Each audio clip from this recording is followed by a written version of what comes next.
Саламатсыздарбы, бул апта ичинде жаңылыктардын топтомун камтыган парламент көрсөтүүсү адегенде эл өкүлдөрүнүн ишмердиги боюнча кыскача маалымат түрмөгү. Жеткиликтүү турак жай программасынын жардамы мамлекеттик кызматкерлерге тийип жатабы? Өзүңөр курсаңар, баа абдан арзандайт экен. Ошондо биз социалдык жилье деп айтылат экенбиз. Ошондо биз медиктерге, врачтарга мугалимдерге бере алат экенбиз. Алдым жуттумдардын көптүгүнөн өлкөгө тартылуучу инвестициянын көлөмү азаюуда. Вокруг инвесторов у нас слишком много халявщиков. Каждый хочет урвать свой кусок. Коомдук жайларда чылым тартууга тыюу салынат. Жалаң өпкө эмес, тамек чегүү, мында жатканда тырмактан баштап чачка чейин таасир берет да. Тармактык комитет Кыргыз темир жолу мамлекеттик ишканасынын ишмердүүлүгүнөн кабар алды. Андижанда кылган нерсени Кыргызстанда борборунда Бишкекте кылса болбойт.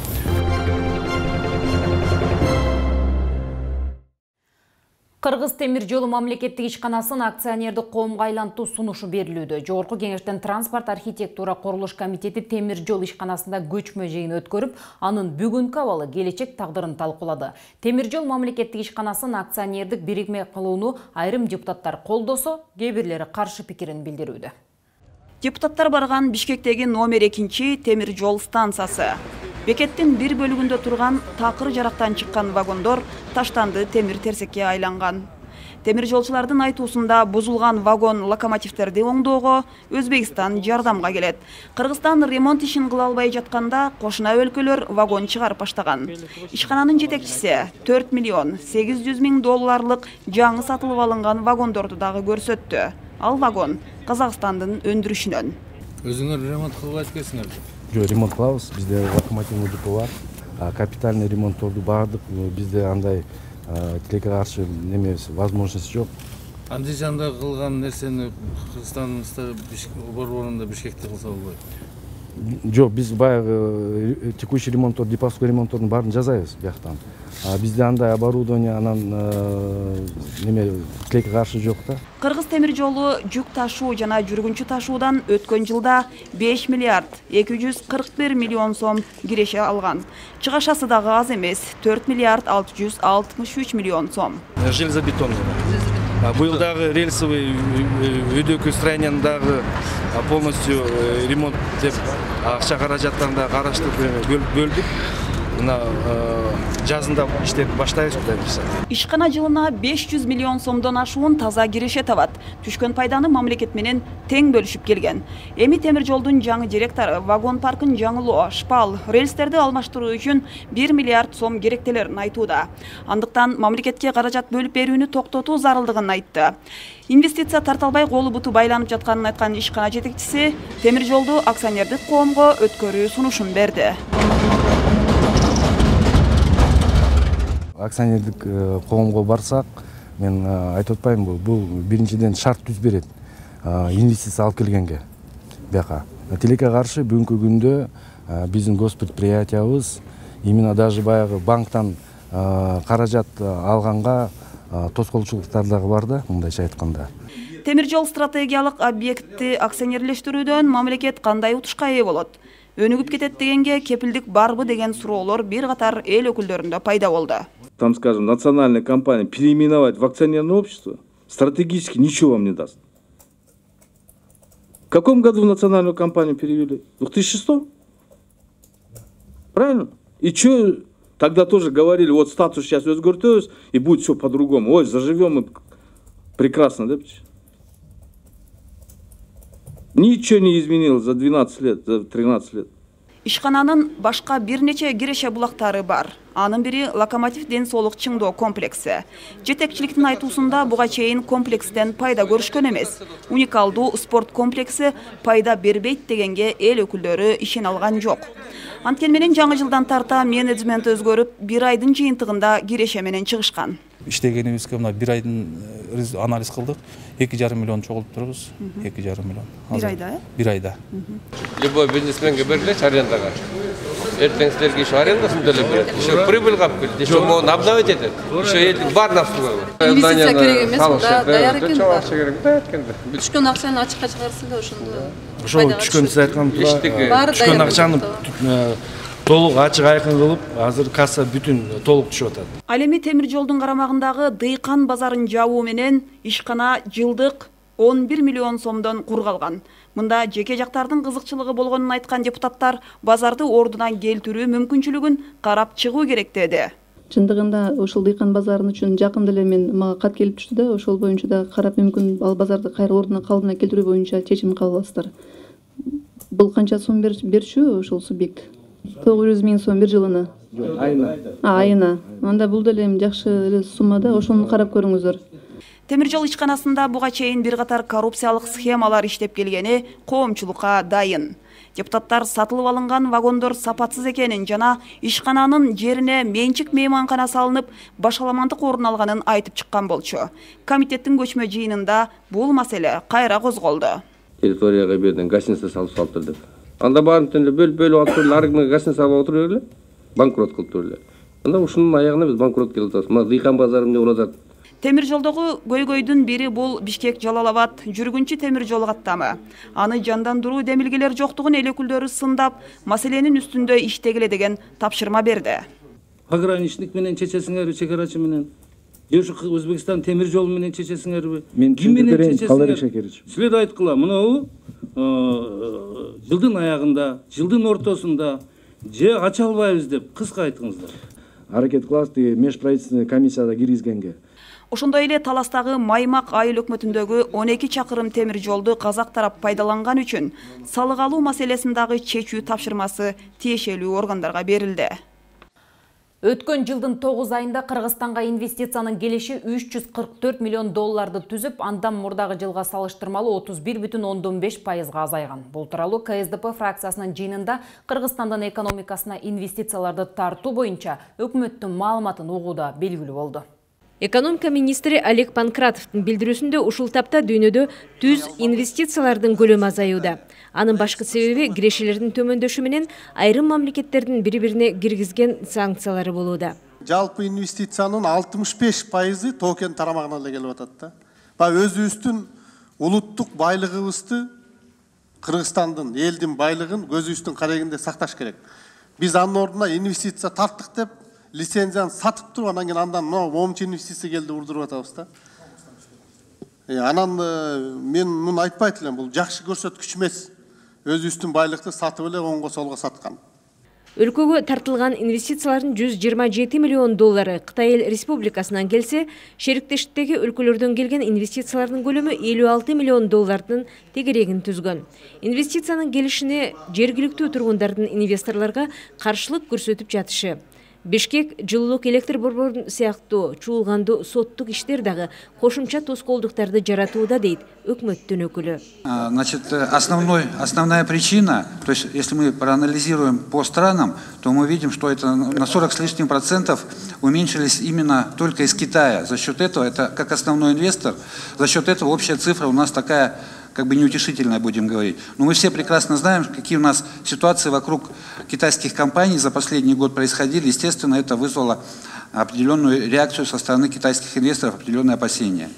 Фракция лидери Иса Өмүркулов министрди болбогон сөздү айта бербей, өткөн жылы Кыргызстанга канча инвестиция тартылганы, инвестиция тартуу жаатында кандай аракеттер көрүлгөнү боюнча так маалымат берүүгө чакырды.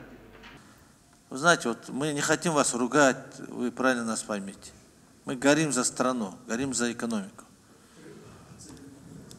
Понимаете? Вы статистику только приводите и ничего более. Темп роста, темп роста. Вы знаете, вот темпы роста, вы этими всех глаза замазываете. И премьер-министру, наверное, в том числе, а он сидит, наверное, слушает. Ошондой эле экономика министри ушул мезгил аралыгында 244 ишкана түзүлүп, цемент, кыш, турмуш тиричилик техникалары, май сыяктуу өнүмдөр өндүрүлө баштагандыгын билдирди. Кирпича АО «Актаж» 15 миллионов сом, предприятие по производству пластиковых окон и дверей ОСО ИЗМО КЖ. Значит, запущено предприятие «Артель Электроникс», это более $1 миллиона США, выпуск бытовой техники. Цех по выпуску растительного масла «Аталык Групп». Недовольны сегодня бизнесмены созданием условий для них. По любому вопросу. Любой вопрос поднимите, везде проблема хватает. Вот сейчас вот как раз Давир Суро, инвестиция боюнча агентствоға 28 миллион былтыр инвестиция алып келдік деп атасыңар ба? Эмне болгон компаниялар? 9 компания деп атпайсыңар ба? Бұл Адам университетінің астында медициналық факультет түзүү, институттар менен бирге, инвестициянын көлөмү $1 миллион. Өзбекстан тарабынан кир жуучу машиналар чогултуу боюнча завод жана айнек терезелер чыгаруу боюнча завод $1 миллион эки ишкана ачылган. Кошуна чоң өлкөнүн инвестору. Бир эле жабдуу менен болгондо да кыйратканда жабдуу эмес. Шампунь куюп атат, артынан чай куюп атат, көк чай. Анан бочкаларын көрсөңөр, сарайдын куюп аткан жерин көрсөңөр, экотехник инспекция менен текшерип жүрөт билбейм. Ал шампунь болгондо да Францияда чыгарылган деп жазуусунда турат. Мен видео турат. Эгерде өкмөттүн өкүлү же силер көрөсүзсүңөр. Францияда чыгарылган деген шампундун эмесине куюп атат. Рекламасы күндө телевизордон болот.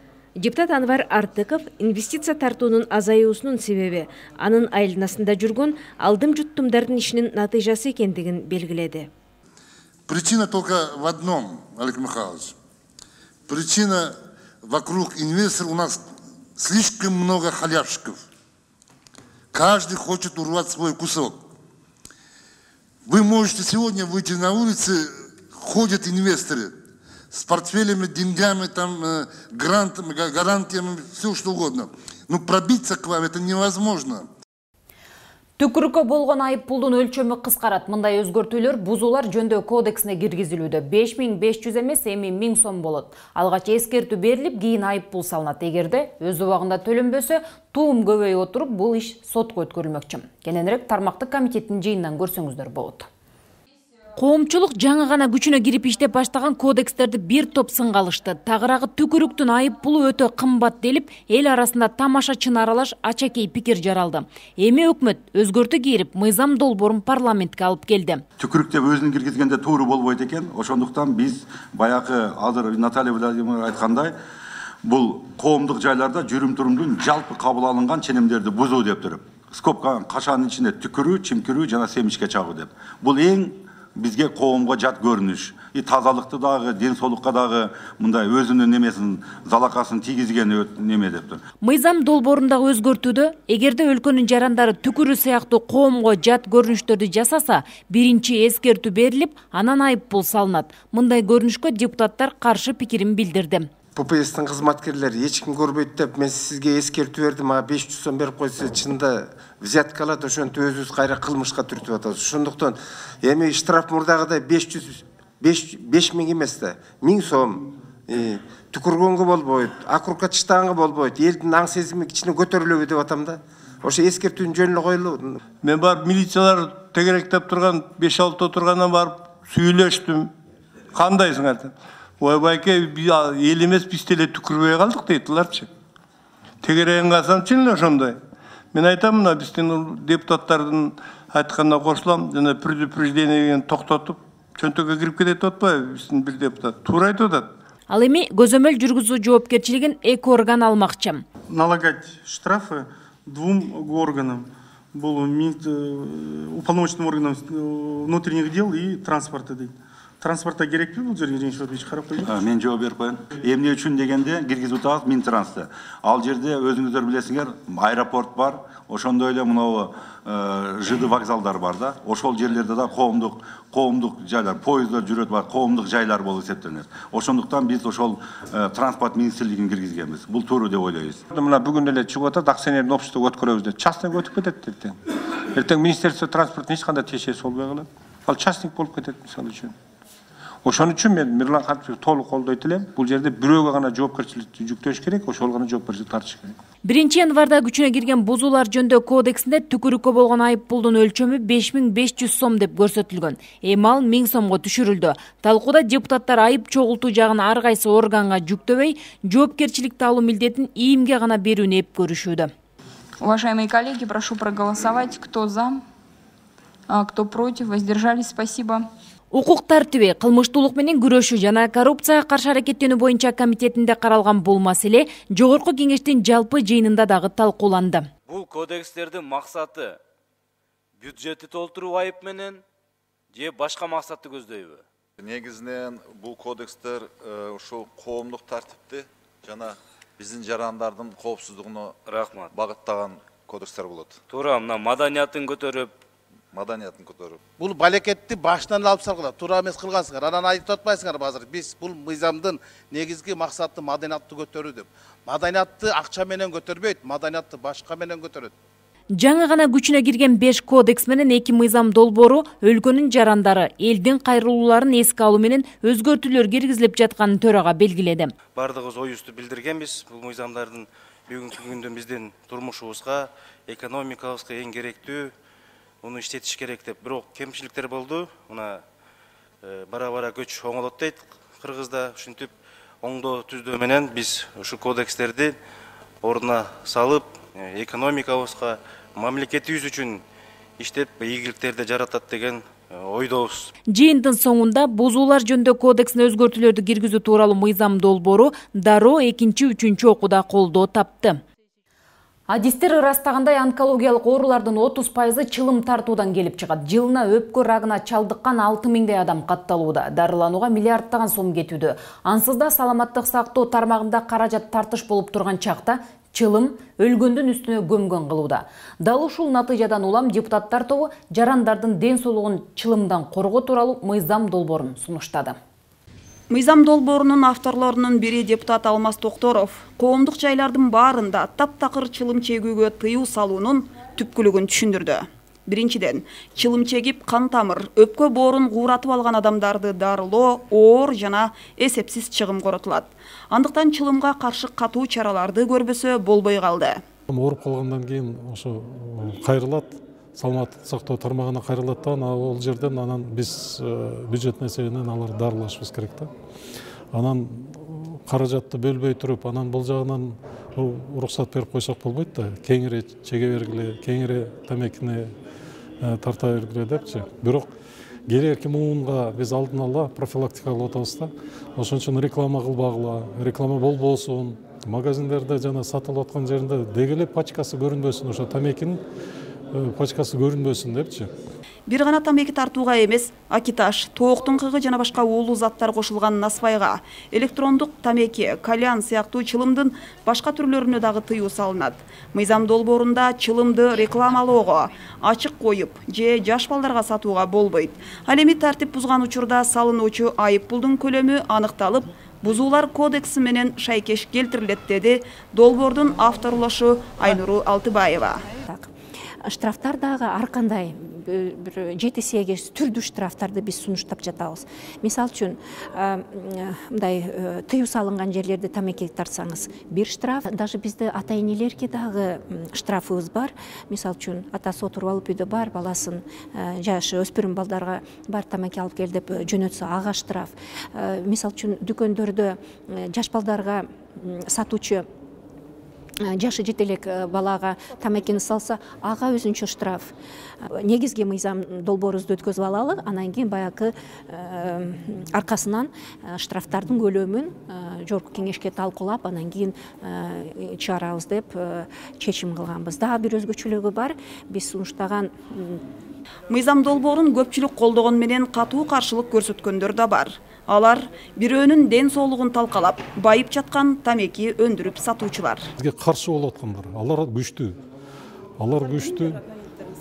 Эми ошол эле тамеки чыгаруучу, тамеки өндүрүүчү теги чоң корпорациялар бар экен, ошолордун мүмкүнчүлүгү өтө зор экен да. Ошон үчүн ошолор прессада дагы теги агрессивный бизге мындай нападкаларды кылышып, мындай булар туура эмес кылышып атат, себеби бюджет мынча каражат жоготот экен деп алар бул жагын эсептешип атат. Мына айланып келгенде кайра эле ошо бюджетке нагрузка болбосун деп атабыз бизчи. Анан булар сөөгү ката электе, ой жүгүртүүсү ката электе жанагы көнүп алса, ошондо көндүрүп койсо, ошодон тыйын кылган ал туура эмес да. Тамекиге акциздик салыктарды жогорулатуу менен анын баасын көтөрүү боюнча дагы макулдашуу жүрүп жатканын демилгечилер билдирди. Депутат Азамат Арапбаев ысытылган тамеки жана курамында маңзаттары бар суюктуктарга дагы акциз кийирүүнү сунуштаган. Никотиносодержащий жидкость дегендер пайда болду. И нагреваемый табак дегендер пайда болду. Ошон үчүн бул мыйзамга биринчи понятийный статья киргизип атабыз. Бул эмне деген?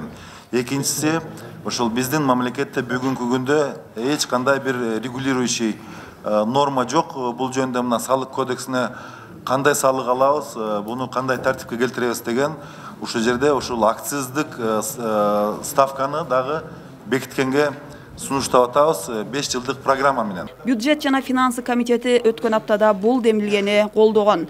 Ал эми коомдук талкуудагы жарандарды тамекиден коргоо тууралуу мыйзам долбоору жакын арада парламенттин кароосуна киргизилмекчи. Ал эми чылым тартууга толук тыюу салуу мыйзам долбоорун онколог адистер толугу менен колдоого алат. Республикалык онкологиялык борбордун көкүрөк көөдөн онкологиясы бөлүмүнүн башчысы Мукаш Бейшембиев чылымдын кесепеттери өнүккөн өлкөлөр аны менен кантип күрөшүп жатканы тууралуу айтып берди. Дарыгер чылымга тыюу салууну жүзөгө ашыруу механизмдеринде депутаттар дароо кошо бекитүүсү зарыл деген ойдо. Эксперттин пикири кийинки материалда.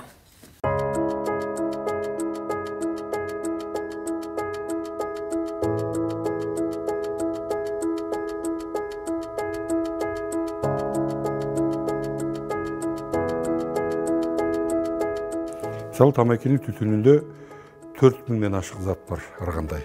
Кошумчалар, заттар, оор металлдар, алардын кошулмалары дегендейчи, ошо түздөн түз рак оорусун пайда кыла турган заттарга кирет да. Ошо 4000ге жакын зат, 4000ден ашык заттын ичинен 120сы. Ошол коркунучу, мисалы өпкөнүн рагын бир эле түрүн ала турган болсокчу, деген өпкөнүн рагынын пайда болуш коркунучу 25 эсе көбөйөт экен да. Бул бир. Экинчиден, жалаң эле өпкө эмес, бул тамеки чегүү мындай жатканда тырмактан баштап чачка чейин таасир берет да. Ийектин рагы, тилдин рагы, кызыл өңгөчтүн, ашказандын рагы, өпкөнүн рагы, кекиртектин рагы дегендерге насыбайдын таасири түздөн түз. Ошон үчүн мисалы тамеки чыгаргандар элди кандайдыр бир түшүнүү жогунан пайдаланып алдашат да, мындайча айткандачы. Тамеки чегип аткан киши өзү ошол тамекинин түтүнүн 20%-ын таасирин сезет да организм. Айланасында отургандарга 80% калат. Кафеде отурабы, жыйында отурабы, же болбосо автобустун ичинде баратабы, ошол коомдук жайда, ошол жерде отургандар баары 80% ошолорго тиешелүү болуп калат да, ошолорго таасир берет. Ал чегейин деп деген оюнда да жок да, чекпеген адамдар.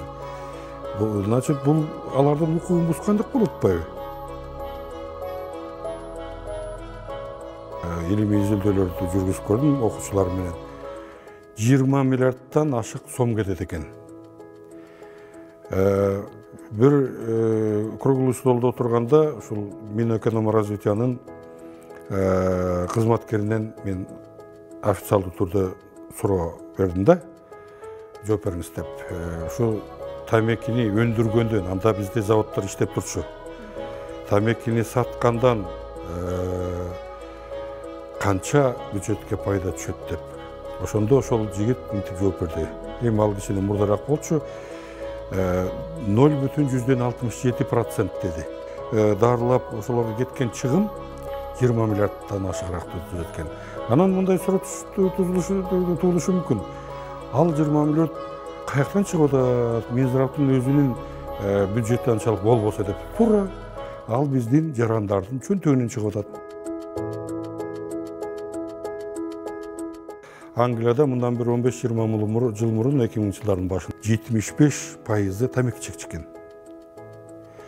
Ушундай түшүндүрүү иштерин, ушундай чектөө, тыюу салуу, штрафтар чоң, жанагындай коомдук жайларда деген биринчи 2-ге бөлсүн зал, андан кийин вообще деген чегилбесин, только эшикке чыгып атайын жерлерде чексин деп ошондой көп тыюу салуу, штрафтарды чоң кылганын, жанагы акцизный налогторду көбөйтүп, баасын көбөйткөн эсебинен азыркы ушул 15 жылдын ичинде Англияда тамеки чеккендердин саны мындай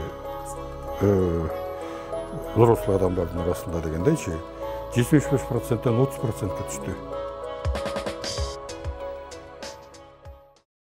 Негизи бүгүнкү күндө өлкөдө саламаттыкты сактоонун абалы кандай? Жарандардын ден соолугуна коркунуч жараткан жагдайларга карата иш-аракеттер көрүлүп жатабы? Мындай жагдайды эске алган коомдук саламаттыкты сактоо жөнүндө мыйзам долбоору парламентте каралды.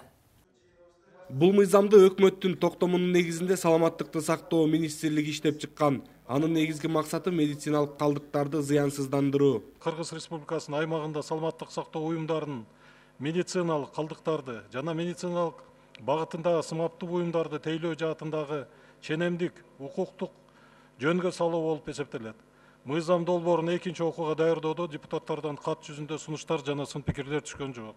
Аталган мыйзам былтыркы жылдын февраль айында эле каралмак, бирок 1 жылдан соң гана кечиктирилип парламенттин талкуусуна коюлганы эл өкүлүнүн сынына кабылды. 4 ай, 5 ай өтөт, Космоис Сарыевич. Бирок ошол 4-5 айда сиздер өзүңүздөргө служебный машина алганга жетишип атасыздар. Бирок мыйзам долбоору окшогон 2 сүйлөм болсо дагы калып кетип атат. Курамында сымап бар медициналык калдыктарды өз убагында утилге чыгарбаса, адам өмүрүнө чоң коркунуч келген учурлар бар. Маселен, билинбеген жугуштуу ооруларга кабылган жарандар аз эмес. Канча пайызга ушул жугуштуу оорулар, утилизация, башка негизи эле ушул медиктер аркылуу элдерге жугуп атат. Врачтар жагынан жугуштуу оорулар деп, мисалы, көбүнчө жана шприцтерден, системалардан кетет деген көп ошондой көйгөй маселелер болгон. Бүгүнкү күндө анын атайын стандарттык процедуралары бар. Шприц бүгүнкү күндө разовый болот. Алар колдонгондон кийин сразу эле жанакысын иглаларын ачык этет. Бирок медициналык калдыктарды жок кылуу оңойго турбаган иш. Өзгөчө жеке клиникаларга түйшүк жаратат. Алар айтып атышат, утилизация өтө оор тартиби. Комиссияны чогулуш керек, ар бир мүчөгө акчаны бериш керек деп атат. Канча убакытты кетирип атабыз. Сиз өзүңүз фармацевт болуп иштеген инсан билесиз. Просроченный дарыларды кандай утилизация кылыш керек, аны так эле билесиз да. Жеке клиникалар болсо медициналык жактан алар биздин өкмөттүк ооруканалар менен договор түшөт, же болбосо азыр частныйдагы компаниялар ушу утилизация боюнча өзлөрүнүн борборлорун түзүп атат. Бул жагынан биз азыр көзөмөлдү катуу карап атабыз. Ушуга эле шайкеш келген мыйзамды бир катар эл өкүлдөрү дагы демилгелеп чыгышкан. Алардын бири депутат Мирлан Бакиров бул багыттагы бардык мыйзамдарды бириктирип, комплекстүү кароо сунушун берди. Биз дагы бир топ депутаттар мыйзам киргизгенбиз, экинчи окууда сымап кошулмасы бар ар кандай буюмдар бар. Аккумулятор, лампочка, градусник, толгон токой. Эгерде сымап абага чыккан болсо, ал калктын ден соолугуна зыян алып келет. Жерге түшкөн болсо, жерге зыян алып келет. Утилдештирүү механизми кандай каралган сиздерде? Ким алып кетет, ким чогултат? Уртут сымап основном градусниктер жана ар кандай термометрлер. Булар үчүн атайын контейнерлер бар. Ошону чогултуп, анан баары чогулгандан кийин баары жана кадам жайдагы уртут алып кошояк өткөзүп беришет да. Жыйын соңунда бир катар сунуш пикирлерди эске алуу менен талкууланган мыйзам долбоору экинчи окууда жактырылды.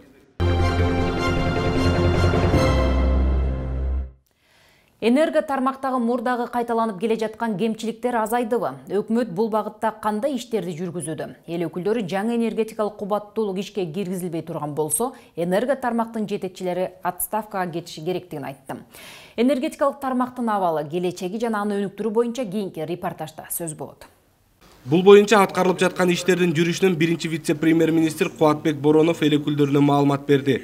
Анын билдиришинче, энерго секторундагы финансылык кемчиликтерди жоюу боюнча аракеттер көрүлүп жатат. Бүгүнкү күндө тиешелүү мамлекеттик органдар жана уюмдар бири-бири менен аракеттенип, жана бири-бири толуктап, энергетика чөйрөсүндө мамлекеттик саясатты ишке ашырышат, көзөмөлдөшөт жана координациялашат, мониторинг жүргүзүшөт. Негизги милдеттер болуп энергетикалык тармактын түзүлүп калган финансылык абалынан чыгууга багытталуучу энергетика компанияларынын өндүрүштүк ишиндеги натыйжалуулукту жогорулатуу, башкаруу системасын жакшыртуу саналат. Электр энергиясындагы жоготуулардын пайыздык көрсөткүчү азайганы менен аны жок кылуу мүмкүн болбой жатат. Ал үчүн өкмөт атайын эсептегичтерди орнотууда. Узловой счетчик коюлат, мен айткандай производительден баштап потребительге чейин замкнутый круг болгондо ар бир производитель, перевозчик, потребитель үчөөнүтөн кимден кандай патерия кетип атканы нак көрүнөт да. Анан мага адистер айтып атат, анда уже реальный патерияны көргөндө биздики 18 эмес, 12 эмес, может быть андан көп болуп кетиши мүмкүн да. Бирок кандай эсептегич болбосун, электр энергиясындагы жоготууларды азайтуу мүмкүн эместей. Себеби акылдуу эсептегичтерди коюу менен азайтабыз деген практика баштан өткөн. Аз күйөнүн милдети эмне болгон? Аз күйөнүн милдети абонент менен контролер никаны тачыт. Эч ким барбайт. Кыскарат, өздөрү гана иштейт, серверде отурат комиссионно, прозрачно иштейт деген гана милдет менен коюлган да. А бүгүнкү күндө эмне болуп атат? Азыр мына канча деген акчаны кетиребиз, коебуз. Бирок контролердо кыскарбайт. Чогуу барат, баягы эле ишти кылат. Анда аз күйө автоматизированный учетту коюп эмне кылабыз? Койбой эле коюш керек андачы. Энергетика тармагын жакшыртуу үчүн аны кайра министрлик макамына алып келүү керек. Себеби энерго холдинг болуп түзүлгөнү жарытылуу иш болгон жок дейт эл өкүлү. Энергетикада бүгүн министерство кылсак, кандай маселе чечилип кетет? Энерго холдинг демеге ушу маселени акталбады бүгүнкү күндө 3 жылдын ичинде энерго холдинг өзүнө өзү актаган жок деген чечимге келип атасыз. Бүгүнкү күндө ушундай эле ана Минфиндан катышып атат, канча карыз бар. Аны энергия холдинг кандай кылып кайтарабын деген ою бар. Кандай пландары бар ошо боюнча? Мен өзүмдүн көз карашымды айтып коеюн. Мага айырмасы жок, министрлик болобу же холдинг болобу. Эгер жасайм десе, эки органдын кээ бир мамлекеттерде туура же болбосо оң результатын берген мисалдар бар да. Негизги маселе уюштуруу иштеринде эле. Кыргызстандын чет элден алган гранттык жана насыялык акча каражаттарынын басымдуу бөлүгү энерго тармакка сарпталган. Ошого байланыштуу бул тармак натыйжалуу иштеп, өз чыгымдарын жабуусу керек. Эгерде биз электр энергияны 15 миллиард киловаттан бүгүнкү күндө ашык жөндүрө албасак, потребительдерди камсыз кыла албасак, ошол карыздарды эмненин эсебинен жабабыз? Хоть бүгүнкү күндө биз тупикте экенбиз да. Или мындай деп бул система тура бере ушу алган карыздарды паралангас, или аны бир өкмөт бир жактан дагы карыз алып жабат деген ойбу дейм да бул жердечи. Жыйын соңунда энергетика багыты боюнча көзөмөл жүргүзгөн тармактык комитет бир катар тапшырмаларды өкмөттүн аткаруусуна жолдоду. Өлкөнүн башкы каржы документинин жоболору Конституциянын талаптарына ылайык келтирилүүдө. Өкмөттүн токтому менен бюджет кодексине өзгөртүүлөрдү киргизүү боюнча мыйзам долбоору жогорку кеңеште каралып, коомдук угуу өттү. Кыргыз Республикасынын бюджеттик кодекси жөнүндөгү мыйзамдын иштей баштаганына 2 жылга чамалаш убакыт болгон. Андан бери коомдун өнүгүшү жаңы баскычка көтөрүлүп, бир катар финанс-экономикалык шарттар өзгөрүүгө учураган. Ошондон улам өкмөт өзгөрүүлөрдү сунуштап отурат. Бул мыйзам долбоору Кыргыз Республикасынын бюджеттик мыйзамдарында жакшыртуу, аны эл аралык стандартка жакындатуу жана мамлекеттик финансларды башкаруу чөйрөсүндө прогрессивдүү жаңылыктарга адаптациялоо максатында иштелип чыккан. Мыйзам долбоору менен сунушталган өзгөртүүлөр бюджеттик кодекстин өзүнүн текстиндеги жана Кыргыз Республикасынын башка мыйзамдык актыларында ченемдерди кайталоону жоюуга жана бюджеттик кодекстин берендерин бири-бири менен шайкеш келтирүүгө, кодекстин айрым ченемдерин түшүнүүдө ар башка чечмелердү тактоого жана бюджеттик процесстин жана отчеттуулуктун ачык айкынын күчөтүүгө мүмкүндүк берет. Чынын айтканда аталган кодексти жаңы шарттарга карата өзгөртүү, конституцияга дал келтирүү зарылдыгы келип чыккан. Это приведение в соответствии с Конституцией Кыргызской Республики, усиление прозрачности бюджетного процесса и подотчетности, дальнейшее совершенствование бюджетного законодательства, приближение к международным стандартам, устранение дублирования норм. Албетте, коомдук угуунун негизги максаты долбоор боюнча көпчүлүктүн пикирин угуу, айтылган сунуштарды анализдеп көрүп, керектүүлөрүн кабыл алуу болуп саналат. Алалык субсидия туурасындагы статьясында юридикалык жактардын тарткан чыгымдарынын ордун жабуу туурасында гана жазылган. Айрым эксперттер ага макул эмес. Предлагается расширить понятие субсидий и дать более четкое трактование. Первое. Включить в перечень лиц, которые могут получать субсидии, кроме юридических и физических лиц. Потому что в рыночных условиях у нас физические лица тоже оказывают услуги.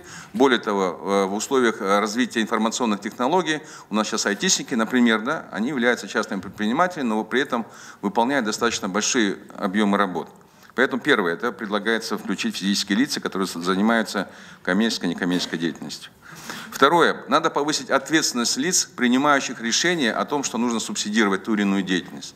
Поэтому предлагается, что субсидирование осуществляется на основании нормативного правового акта, принятого или государственным органом, или органом местного самоуправления, а не по подписи распорядителя бюджетных средств, как это сейчас происходит. Бюджет кодексин өзгөртүү долбоору боюнча мына ушул бир катар пикирлер айтылды. Дыйкандарга шарт түзүү, туризм тармагын жөнгө салуу, мамлекеттик кызматкерлер тарабынан жасалган кылмыш иштерине баа берүү сындуу бир катар көйгөйлөр аркыл маселелер саатында көтөрүлдү. Ошондой эле жазгы талаа иштерине болгон даярдыкты алдын алып, эрте баштоого эл өкүлдөрү чакырды. Кара Суу району өлкөдөгү эң ири район катары белгилүү, аянты чоң болгондуктан медициналык тейлөө жетиштүү эмес.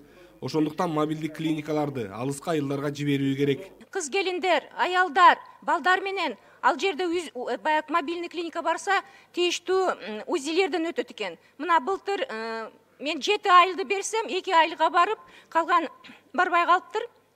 Мен өтүнөм. Ушул мен берген тизме боюнча айылдарга сөзсүз мобильный клиника барып, тийиштүү баяк профилактика үчүн бүт элибиз мүмкүнчүлүк алсын. Ата мекендик өндүрүшчүлөрдү колдоого алыш үчүн аларга болгон текшерүүлөрдү токтотуу зарыл. Маселен, канттагы сүт заводу катар-катар келген текшерүүлөрдөн арылбай келет. Текшерүүлөрдү кыскарткансак болбойт. Эгерде биз ошол сүт заводуну колдоо көрсөтсөк, демек биз фермерлерге дагы колдоо көрсөткөн болобуз. Фермерлер сүт өндүрүп, ошол заводдорго тапшырып атпайбы бүгүнкү күндө. Эгерде алар ошондой эле текшергиси келсе, мисалга, чет жактан келген, импорт келген азык-түлүктөр бар. Ошолордун мөөнөтү өткөндөрү бар, ошол нормаларга туура келбегендери бар. Ошолор текшербей андан көрө. Мамлекеттик кызматкерлер тарабынан жасалып жаткан кылмыштарды кыскартуу үчүн өзгөчө реформа керек. Болбосо акыркы кездерде күч органдары тарабынан жасалган кылмыш иштери көбөйгөнү байкалууда. Менимче биздин ата бабаларыбыздан келе жаткан бир жакшы сөз бар. Атты аркан байлайт дейт. Эрди ант байлайт деп айтылат. Элдин алдында берген антын ички сезим менен туйгудай болуп, аны бузса, элдин арасында жүрө албай, уятынан элден чыгып каларын сезишсе жакшы болор эле. Панфилов районунда үрөндүн суунун тартыштыгына дыйкандар нааразы. Жыл сайын жазгы талаа иштери башталаарда шарттар түзүлөт деген менен эч кандай көңүл бурулбай калат. Мен бир мисал келтирейин. Вознесеновка айыл өкмөтүндө Эркин сайдан түшкөн суу Вознесеновка айылына 1 куб 200 литр кетсе, ошол жерге болгон 150 литр суу келет. Мына 2 жылдан бери айтып атам, ошону бир мынакей карап да койгушкан жок, бар көзөмөлдөп да коюшкан жок. Суу жетип атабы дыйкандарга, жеткен жокпу? Мен ошону дагы айтат элем, бир көзөмөлгө алсаңыздар. Аксы районунун айрым айылдарында көйгөйлүү маселелер арбын болгону менен алгылыктуу иштер аткарылбай келет. Аксыдан ушу жеңи жок деген атактуу акын болгон, Жезтаңда якын жеңи жок деп. Ошол адам жашаган айыл бар. Ошол адамдын аты коюлган маданият үйү болгон Советтер Союзунун убагында. Ошол маданият үйү 3 айыл өкмөттүн ортосунда жайгашкан, 25 миңдей эл жашайт. Мен буга чейин 2 жолу айттым эле. Ошону маданият үйү сакталып калган, бирок ремонту жок, иштебей жабык боюнча турат. Кыргыз жарандарынын паспортунда улуттун көрсөткөн графа алынып салынган. Бирок коомчулукта мындай кадам катуу сынга кабылган. Эл өкүлүнүн пикиринде ал графа кайра кайтарылышы керек. Депутаттардын ой боюна койбой, өкмөт өзүнүн токтоо менен биометрический паспортко байланыштуу кылып туруп, улуттун баарын чипке киргизип койгон. Адрести алмаштырса болот экен, үй сатып алат экен, турак жай сатып алат экен. Жанакы семейный положение дейт, жанат, не жанат, аны деле алмаштырат экен. Ал биометристе кала берсин, бирок улутун муру койдон калтыруу боюнча тапшырма берсеңиздер. Акыркы мезгилдерде дыйканчылыктан киреши азайып, элеттик тургундар туризмди өнүктүрүүгө белсенип келишет. Бирок туристтерди тартуу үчүн жакшы шарттар каралган эмес. Тоолуу туризм жана экотуризмди өнүктүрүү максатында биздин Кыргызстанга тоо туризмди өнүктүрүүгө чет элдик жарандар да кызыктар болуп атыптыр да. Бирок алар Өзбекстанга учуп келип, биздин ошол Кадамжай районунун территориясынан келип эс алалы десе, Кадамжай району менен Өзбекстан Вадил районунун ортосунда посттон өткөрүү маселеси кыйын абалга туш келип атыптыр да. Ошон үчүн сиз жанагы пограничниктер менен, таможниктер менен МИД менен ушул тапшырманы өкмөт өзүнчө бир сүйлөшүүлөр жүргүзүп, жөнөкөйлөштүргөн бир шартты түзүп берүүнү өтүнүшүп атат. Жеткиликтүү турак жай программасынын ишке ашырылышы боюнча Республика Ата Журт фракциясы маалымат угуп, ипотекалык компаниянын ишмердигин жетишсиз деп тапты. Мамлекеттик ипотекалык компания салган үйлөр менчик курулуш компаниялардыкынан кымбат болуп жатканын фракция лидери сынгалды. Маселен, алыскы нарында салынган үйдүн 1 чарчы метри $600 тегеренет. Эгер мамлекеттик ипотекадан $30.000 алса, 15 жыл ичинде 2 эсе кайтарып берүүгө туура келет. Андыктан бюджеттик ишканада иштегендердин 95%ы мамлекеттик ипотекалык программага катыша албайт. Фракция бюджетчилер үчүн баштапкы салым менен пайыздык ставканы түшүрүүнү, компаниянын чыгымдарын тартипке келтирүүнү өкмөткө тапшырды. Депутат Махабат Мавлянова мамлекеттик ипотекалык компания маржа катар алып жаткан акчалар кайда кетип жатканына кызыкты. Сиз колдонуңуздун 60 миллион сом кайдан түшүп атат? Прибыльды биз от своей операционной процентный расход. Тура. Процентный расход. Медиктер. Ооба. Өзүңөр курсаңар, баа абдан арзандайт экен. Ошондо биз социалдык жилье деп айтылат экенбиз. Ошондо биз медиктерге, врачтарга мугалимдерге бере алат экенбиз. Депутат Марлен Маматалиев мамлекеттик ипотеканы 4% менен берүү механизмдерин сунуштоодо.